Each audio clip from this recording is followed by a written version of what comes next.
Hi everybody, Eric here with another Women's History Moment video, which is number 19, spotlighting another USA Today Woman of the Year, this time from the state of Kentucky. This spotlight is on Hadley Duvall, who you may remember her from a town hall that was conducted by Oprah Winfrey when she was interviewing, and at that town hall, then presidential candidate Kamala Harris.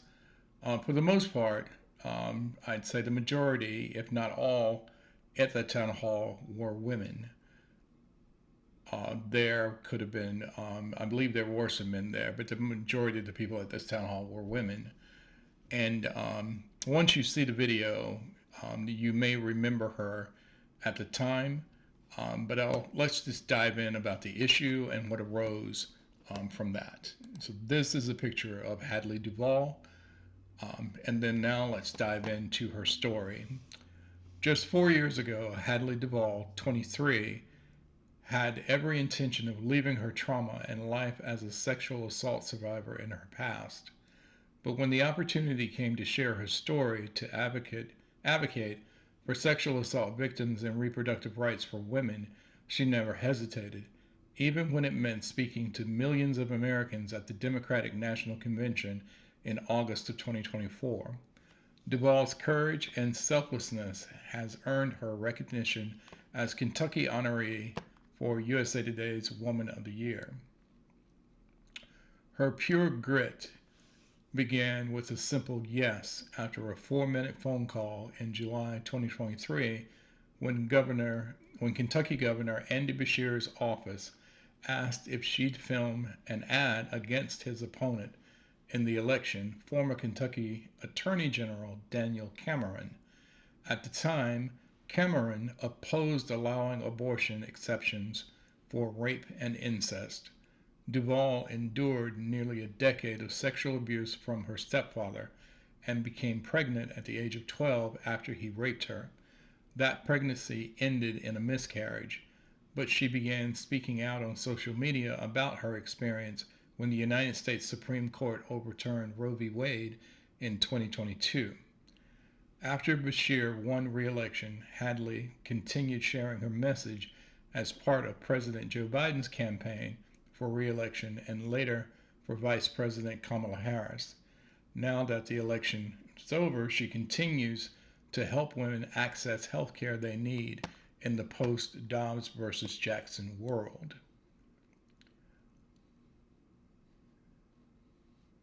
And so her interview this time was conducted by the Courier-General, and I will link that in the video so you can read that Q&A from the Courier-General. I will queue up the video now so you can listen to it, and maybe you'll remember this town hall.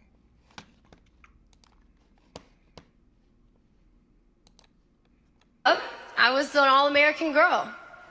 Varsity soccer captain, cheerleading captain, homecoming queen, and survivor.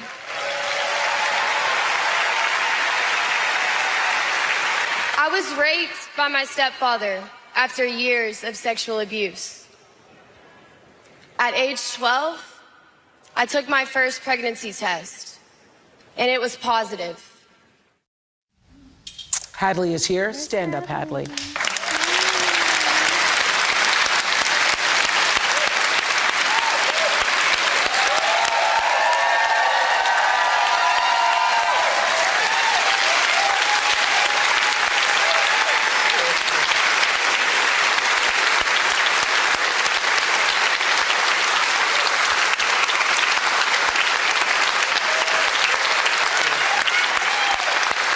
I can tell you, we are all standing up because we are so impressed by your courage to stand up and share your story. Where did that come from, the strength to do this? Because I'm sure you thought long and hard before deciding to go public with your story.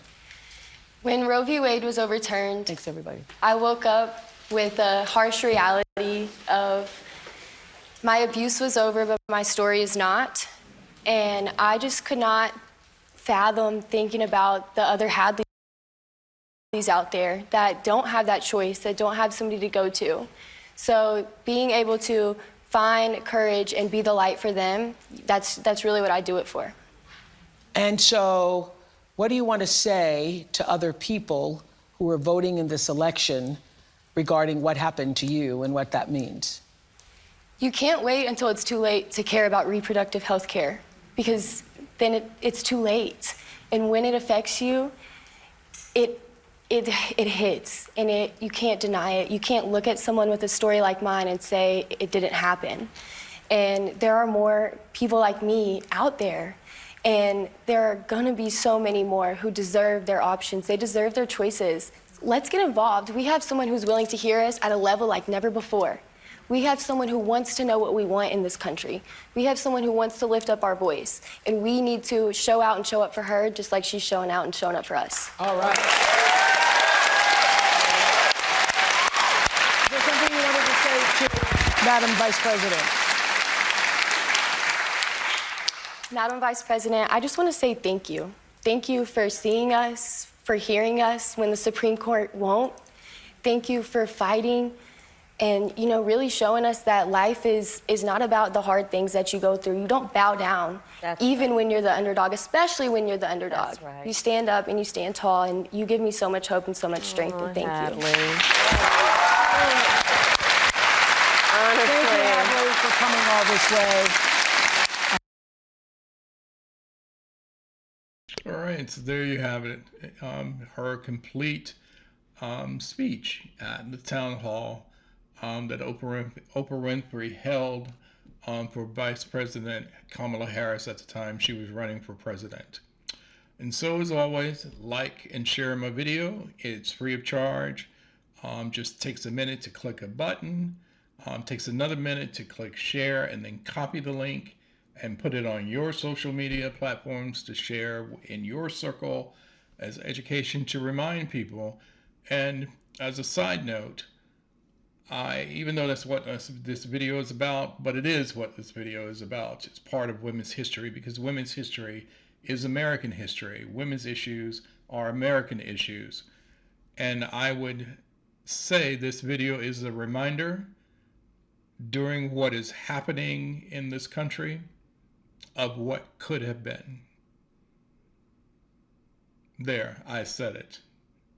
And if somebody comes for me in the comments, my only response is going to be, I said what I said. This is what could have been. Thank you. As always, for viewing my video. Again, please like, please share, and I will see you on the next Women's History Moment.